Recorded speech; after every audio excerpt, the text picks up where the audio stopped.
Hello hello, j'espère que vous allez bien. On se retrouve aujourd'hui pour mon bilan lecture du mois de juin. Et ce mois-ci, j'ai lu 17 livres, donc je suis hyper contente de ce que j'ai lu puisque j'essaye de... Il y a le cheval dehors, vous entendez. J'habite à la campagne. Je disais, je suis hyper fière du nombre de livres que j'ai lus puisque j'essaye au maximum de faire baisser ma pile à lire comme j'ai accumulé pas mal de livres. Donc c'est pour ça que j'essaye de lire un maximum. Encore une fois, chacun lit ce qu'il veut. Vous pouvez lire un livre par mois comme 20 livres par mois, c'est votre rythme. Mais voilà, je suis très contente et j'avoue que j'ai carburé en termes de livres audio et j'ai lu pas mal de comics aussi. Donc c'est aussi ce qui fait que le nombre est assez conséquent. Dans les 17, il y en a un dont je peux pas vous parler puisque c'est un livre que j'ai reçu en avance pour un projet avec une maison d'édition. Donc je vous en parlerai un petit peu plus tard dans les mois qui suivent. Il me semble qu'il va sortir en septembre. Donc voilà, c'est pour ça que je vais vous parler que de 16 livres. Et on commence tout de suite avec ceux que je n'ai pas avec moi puisque, étant partie en vacances avec mes copines Mathilde et Lauralie, on a lu des livres en fait qu'on s'était un petit peu échangés. J'ai lu pas mal de mangas chez Mathilde. Donc on commence avec ça. En premier, j'ai lu le manga Dark Saints que j'ai bien aimé, mais pour autant, je suis pas sûre de continuer la série parce que j'ai pas autant accroché que j'ai pu accrocher avec d'autres mangas que j'ai découvert ce mois-ci par exemple. Et comme je sais qu'il y aura probablement beaucoup de tomes, si j'accroche pas énormément, je vais pas forcément les acheter. Par contre, si je les trouve à la médiathèque par exemple, à ce moment-là, je pense que je continuerai parce que j'ai aimé le côté un petit peu... on s'attend pas à ce qui se passe, trahison, un anti-héros un petit peu, j'ai trouvé ça assez intéressant. Mais ouais, j'ai pas été happée plus que ça, même si j'ai aimé l'ambiance un peu Donjons et Dragons. Ensuite, ça, je pensais pas du tout accrocher et pour le coup, j'ai été plutôt convaincue et c'est Seule la mort attend la vilaine. J'ai lu le tome 1 et le tome 2 et j'avais bien aimé le tome 1, j'étais intriguée mais j'avais pas eu un coup de cœur. Par contre, j'ai adoré le tome 2. J'aime trop le pitch. En fait, c'est une jeune femme qui se fait un petit peu beaucoup martyriser en fait par ses frères et par sa famille et elle va trouver refuge dans un jeu vidéo qui raconte l'histoire d'une jeune femme qui est adoptée parce qu'elle ressemble à la fille disparue d'une riche famille. Et elle va se retrouver emportée, en fait transportée dans le jeu et incarner donc la vilaine, la jeune fille qui a été adoptée et qui se fait elle aussi martyriser dans cette famille fictive.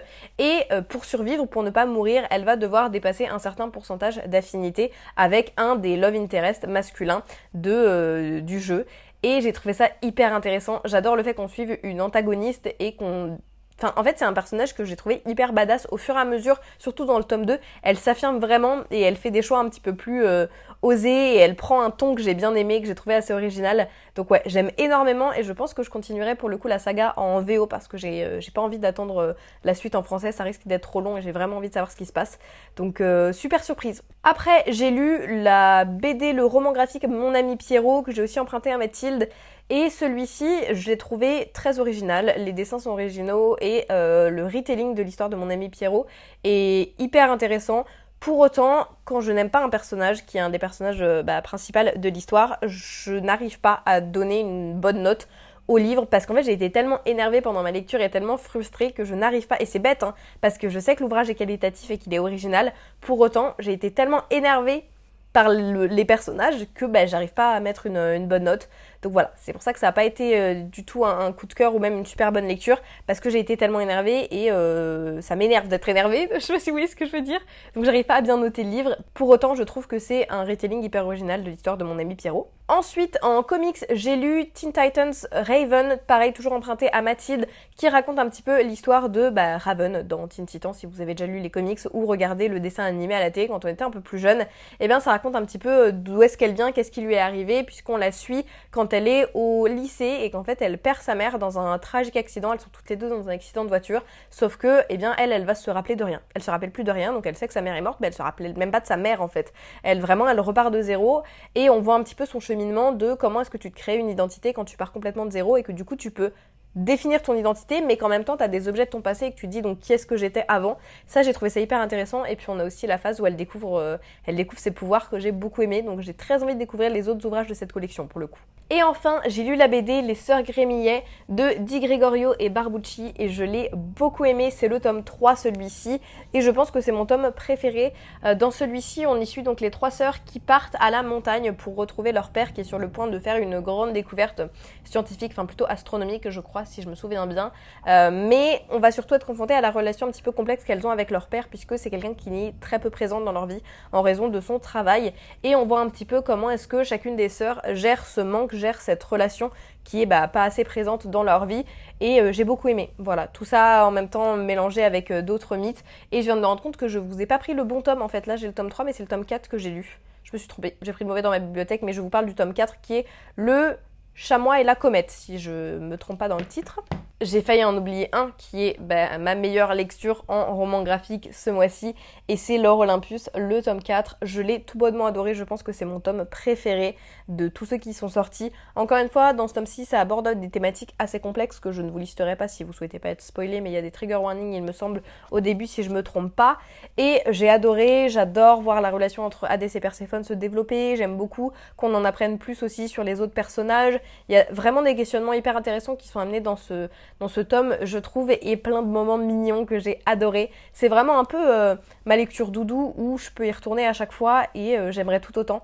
J'ai en même temps envie de continuer l'histoire sur Webtoon pour savoir ce qui se passe, mais j'aime tellement l'ouvrage papier, je trouve que les planches sont tellement belles que j'essaie de me retenir et de les savourer quand ils sortent au format papier. Mais c'est dur parce que j'ai envie de savoir ce qui se passe. On peut donc maintenant passer aux romans que j'ai lus. Et le premier que je prends, c'est White Smoke de Tiffany D. Jackson, que j'ai bien aimé sur le début, j'avais vraiment bien accroché, mais j'ai été vraiment déçue par la fin. En plus de ça, je l'ai reçu donc de la part des éditions Stardust. Pour autant, je me dois de préciser que je trouve que la traduction est vraiment pas bien réalisée, très honnêtement. Je trouve qu'il y a beaucoup de passages qui sont traduits de manière littérale, alors que ça paraît très bête de le dire comme ça, mais il y a des choses qui ne se traduisent pas de l'anglais au français. Il y a des expressions qu'ils ont là-bas qu'on ne peut pas traduire littéralement. C'est comme les expressions, par exemple, quand nous on dit « il pleut des cordes », eux ils le disent différemment. On pourrait pas traduire en anglais et leur faire dire en anglais il pleut des cordes. Je sais pas si vous voyez ce que je veux dire. Et là, c'est ce qu'il y a dans ce livre en fait. Il y a des traductions qui sont littérales alors que ça n'a pas de sens en français.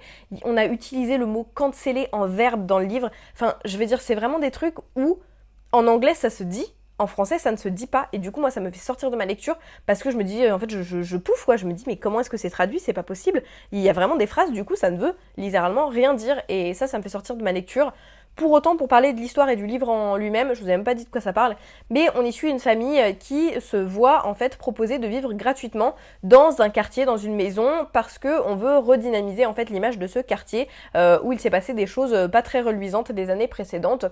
Sauf que nous, notre personnage principal qu'on y suit s'appelle Marigold et elle a des antécédents avec la drogue, donc on sait dès le début que c'est un narrateur qui est pas forcément 100% fiable parce qu'elle a ce truc-là elle est en manque et elle a c'est pas des psychoses. Si, je crois que c'est des psychoses. Comment dire? Elle a des grosses phobies et du coup elle part en psychose quand elle est trop dans ses pensées et elle a besoin de la drogue pour s'échapper de ça. Mais du coup ça en fait un narrateur dans lequel on n'a pas forcément toujours confiance parce qu'on ne sait pas jusqu'où va son discernement entre guillemets. Et ce qui se passe c'est que dans cette maison il commence à se passer de plus en plus de choses bizarres et on en vient à se demander si elle n'est pas hantée.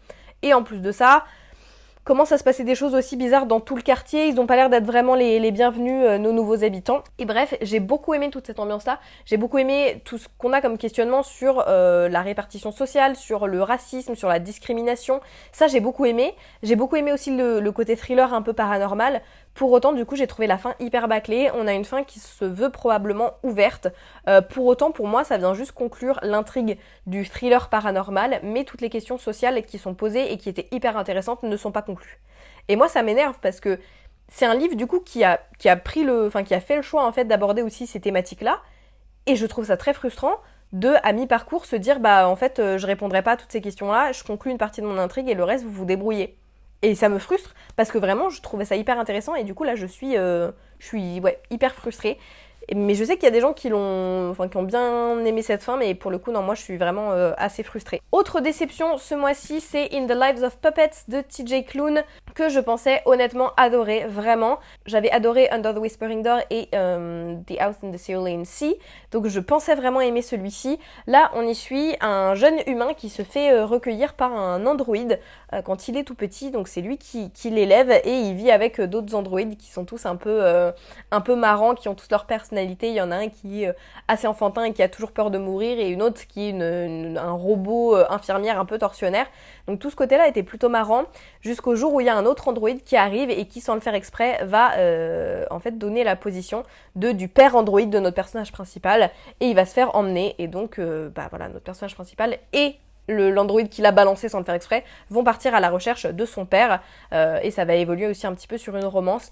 Pour autant, je n'ai pas du tout réussi à accrocher, c'est-à-dire que j'ai pas accroché à la romance entre les personnages, j'ai pas accroché à l'humour en particulier, je sais pas, j'ai pas réussi à ressentir de l'empathie pour ces personnages androïdes, pourtant c'est très bien fait, hein. On nous montre qu'ils sont dotés d'intelligence et de capacité de ressentir les émotions, mais je sais pas, toute l'intrigue m'a laissé de marbre, et je saurais pas vraiment dire pourquoi, parce que ça change pas tellement de ce qu'écrit d'habitude cet auteur, mais cette fois-ci ça n'a pas du tout fonctionné pour moi, et j'arrive pas vraiment à pointer le doigt sur pourquoi en fait.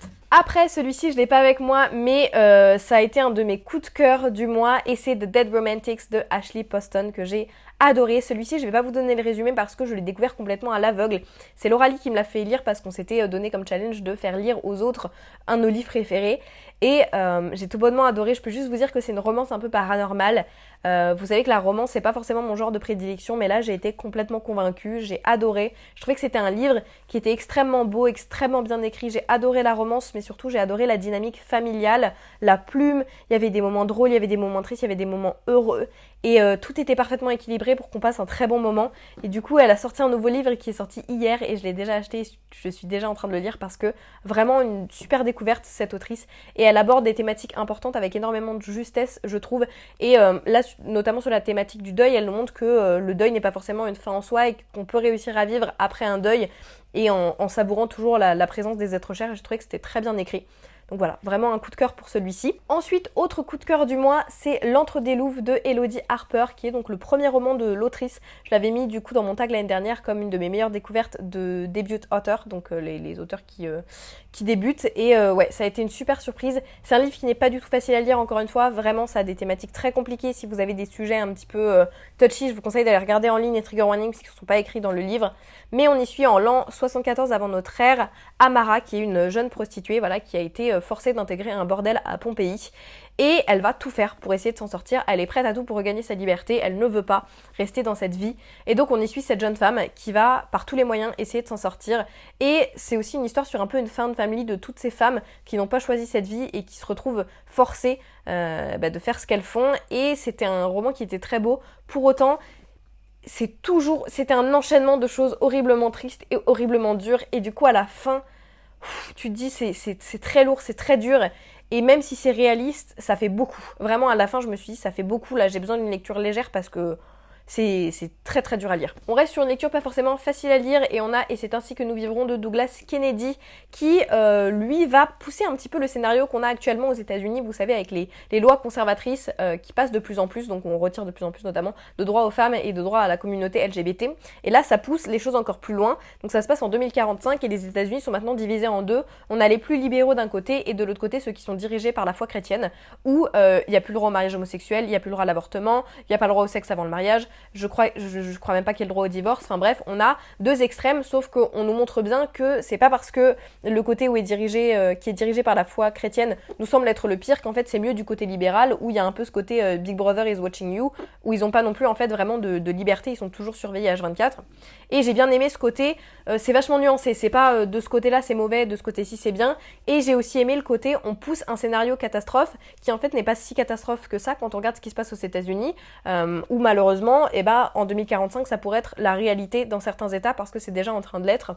C'est quelque chose qui est pas forcément facile à lire pour certaines personnes. C'est comme lire sur le Covid pendant la période du Covid. Moi, c'est pas des choses qui me dérangent parce que je trouve que c'est pertinent et c'est intéressant de pousser ce scénario, entre guillemets, le plus loin possible et voir qu'est-ce qui se passerait hypothétiquement. Et voilà, j'ai beaucoup aimé tout ce côté-là, j'ai trouvé ça très intéressant. Pour autant, j'ai pas aimé la fin. Pareil, une fin un peu trop ouverte, on n'a pas vraiment de conclusion. Après, c'est mon premier Douglas Kennedy, je me dis que peut-être c'est son style d'écriture, mais j'ai été un peu déçue par la fin. Mais j'ai trouvé que les questionnements amenés dans ce livre-ci étaient très intéressants. Et le livre préféré de Mathilde pendant notre voyage qu'elle voulait me faire lire, c'était The Red Palace de John Hur. Et celui-ci, ça a été une lecture assez mitigée parce que c'est une sorte de thriller, roman, slow burn. En gros, on y suit notre personnage principal qui est infirmière et un soir, elle va être confrontée au meurtre de 4 de ses collègues infirmières. Et elle va aussi savoir que le prince a peut-être un rôle à jouer là-dedans et en plus on commence à l'accuser dans la rue d'être celui qui a assassiné ces 4 infirmières et elle va donc s'allier à un jeune détective pour essayer de résoudre l'enquête puisque celle qui se retrouve accusée du meurtre pour couvrir peut-être le prince, c'est l'ancienne mentor du personnage principal et donc elle se dit moi je vais tout faire pour trouver qui est le véritable coupable et innocenter ma mentor. J'ai beaucoup aimé ce côté côté-là. J'aurais aimé que le thriller soit un petit peu plus poussé, mais je l'ai trouvé intéressant. J'ai aimé les rebondissements, les retournements de situation. Je pense que j'ai découvert d'autres livres de cet auteur, mais globalement c'était un peu trop lent pour moi. J'ai DNF un livre ce mois-ci et j'avais dépassé la moitié, mais j'ai pas réussi à continuer, même si plusieurs d'entre vous m'ont dit il faut continuer vraiment à partir de la deuxième partie, c'est bien. Mais en fait, à partir du moment où j'arrive pas pendant les 65 premiers pourcents du roman, et bah je me dis que j'ai d'autres livres à lire qui m'embarqueront plus dès le départ et j'ai pas envie de me forcer. Je me suis forcée pendant 65%, je considère que c'est assez. Et c'est donc Cryer's War, le palais des Automae de Nina Varela. En fait, déjà, je n'ai pas vraiment accroché au world building. J'aimais bien le concept quand j'ai lu le résumé du roman. En gros, maintenant, les Automae ont pris le pouvoir et ils utilisent les humains pour leur bon plaisir. C'est-à-dire que la situation s'est inversée. C'est les humains qui travaillent pour les robots et les robots dotés de sentiments et d'émotions. Donc, ils sont pas vraiment des robots, c'est pour ça que ça s'appelle plutôt des Automae, qui les utilisent selon leur bon vouloir. Sauf que, eh bien, la situation va peut-être être renversée puisque notre personnage principal féminin va essayer de tuer l'héritière du royaume des Automae. Sauf que, bien évidemment, on va partir plutôt peut-être sur une petite romance. Mais je sais pas, j'ai trouvé qu'il y avait beaucoup de facilité, beaucoup de choses qui arrivaient assez vite et que du coup en fait on humanisait beaucoup les Automae et du coup il n'y avait plus vraiment de différence à part le fait qu'ils avaient une plus grosse longévité, mais s'ils ressentent autant d'émotions que les humains, je trouve qu'il n'y a pas vraiment de différence. Enfin vous voyez ce que je veux dire? J'ai pas trop réussi à rentrer dedans. Donc ouais, j'ai préféré l'arrêter à la mi-parcours. Un livre que j'ai adoré ce mois-ci et que je pensais pas du tout autant aimer, c'est La petite boutique au poison de Sarah Penner de Lost Apothecary en anglais, que j'ai aussi ici, puisque j'ai la fâcheuse manie d'acheter les livres en 2 exemplaires. Mais celui-là, j'ai adoré. En gros, ça se passe sur 2 timelines différents. En premier, ça se passe dans le Londres de 1791, où on a une jeune femme qui s'appelle Nella, qui tient un salon d'apothicaire, mais un peu spécial, puisque en gros, elle s'occupe d'empoisonner les hommes, c'est-à-dire des hommes quand certaines femmes rentrent dans son salon et qui leur disent bah voilà j'ai un mari violent, un frère violent, un homme dans ma vie qui me fait du mal ou des trucs comme ça, et bien elle leur donne de quoi les empoisonner. Elle n'empoisonne jamais de femmes et elle empoisonne que des hommes violents. Et donc on y suit cette timeline-là en 1791 et en même temps, dans le présent, on y suit une jeune femme qui vient de se faire tromper par son mari et qui part pour leur voyage qui s'était prévu pour leurs 10 ans normalement ensemble à Londres, et elle va tomber sur une petite fiole de cet apothicaire et elle va retracer un petit peu ce qui s'est passé en 1791.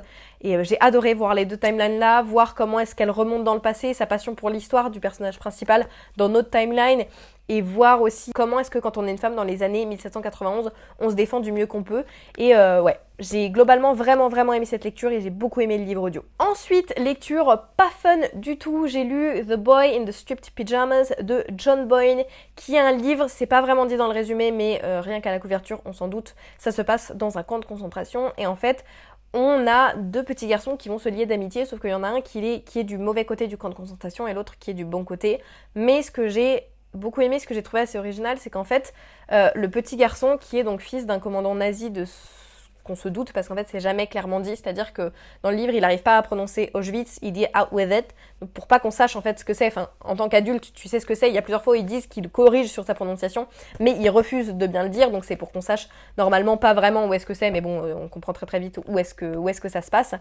Et en fait il va se lier d'amitié avec un petit garçon qui est de l'autre côté du camp de concentration, sauf que eh bien, l'enfant du nazi ne sait pas que c'est un camp de concentration, il comprend pas, il se dit ah bah il y a plein d'enfants de l'autre côté, moi j'aimerais bien aller jouer avec les enfants, ça a l'air beaucoup plus marrant de leur côté et tout.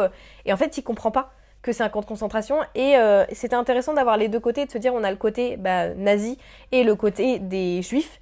Et de voir que il y en a certains qui comprenaient pas en fait vraiment ce qui se passait, surtout les enfants qui comprenaient pas ce qu'était la réalité de l'autre côté et qui répétaient juste aussi parfois le discours de leurs parents.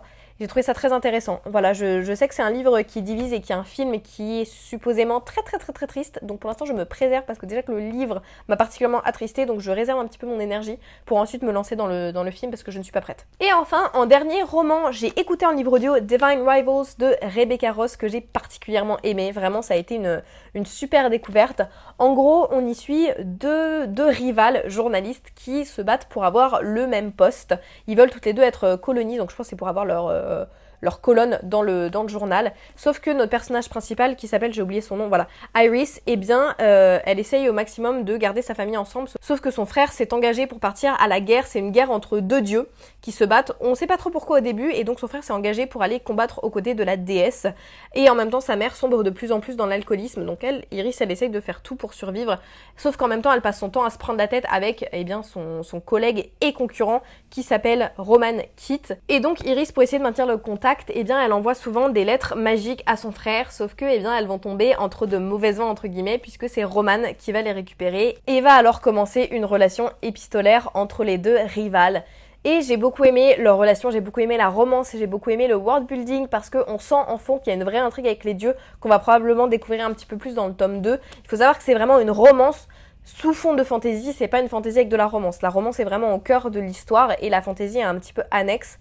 J'ai beaucoup aimé, il y a juste un truc qui m'a dérangé, je peux pas vous le dire parce que ça spoil un petit peu, mais il y a un aspect sur leur relation, plutôt sur ce qu'un des personnages sait, qui m'a perturbée et voilà, ça c'est ce qui m'a fait un petit peu être déçue à certains moments. Pour autant, j'ai adoré ma lecture et je peux que vous le recommander si vous aimez la romance. Et voilà donc pour tous les romans que j'ai lus. Ensuite, j'ai lu 2 essais, je les ai pas comptés dans mes livres du mois, mais j'ai lu 2 essais de la collection Alt publiée par La Martinière. C'est une collection qui vise à publier des essais très courts de environ 30 pages qui peuvent se lire en moins d'1 heure pour vulgariser en fait des sujets sur lesquels vous n'avez pas forcément parfois envie de vous lancer dans un pavé de 200-300 pages parce que c'est des lectures qu'on n'a pas forcément envie de lire d'une traite en fait. Et ça permet d'avoir une version condensée de ce qu'on peut avoir dans ces romans et d'avoir une lecture qui est plutôt courte tout en vulgarisant et en vous permettant d'avoir de meilleures connaissances sur certains sujets. Bref, et du coup moi j'ai pris Être féministe, pourquoi faire, qui retrace un petit peu l'histoire du féministe et pourquoi est-ce que à l'heure actuelle, malgré les avancées qu'on a eues en termes de droits des femmes, eh bien il est toujours nécessaire d'être féministe.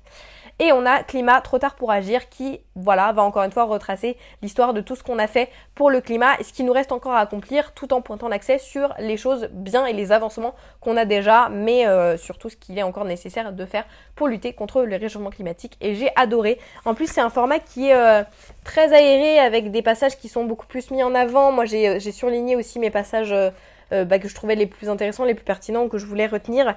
Et la mise en page fait que ça se lit vraiment très très bien et qu'on a cette facilité de voir des informations qui ressortent plus en plus et donc de mieux les retenir. Mais voilà, j'ai vraiment beaucoup aimé cette collection et j'ai envie d'en acheter plus. Ils sont au prix de 3,50 € il me semble. Et ouais, j'ai envie de tous les lire parce que ça se lit très très vite et ça permet de développer des connaissances sur certains sujets et de se dire aussi ah bah ça j'ai vraiment aimé, j'ai envie d'en lire plus. Et à la fin il y a toujours des ouvrages qui sont proposés pour aller plus loin avec plein de livres si on veut développer nos connaissances sur le sujet ou continuer de pousser un petit peu notre étude du sujet. Ça j'ai trouvé ça très très bien, très intéressant. Donc voilà. Et voilà du coup qui conclut mon bilan de lecture du mois de juin. J'espère qu'il vous aura plu. N'hésitez pas à me dire en commentaire encore une fois quelle a été votre meilleure et votre pire lecture du mois. Et puis moi je vous fais d'énormes bisous et je vous dis à la semaine prochaine. Ciao ciao.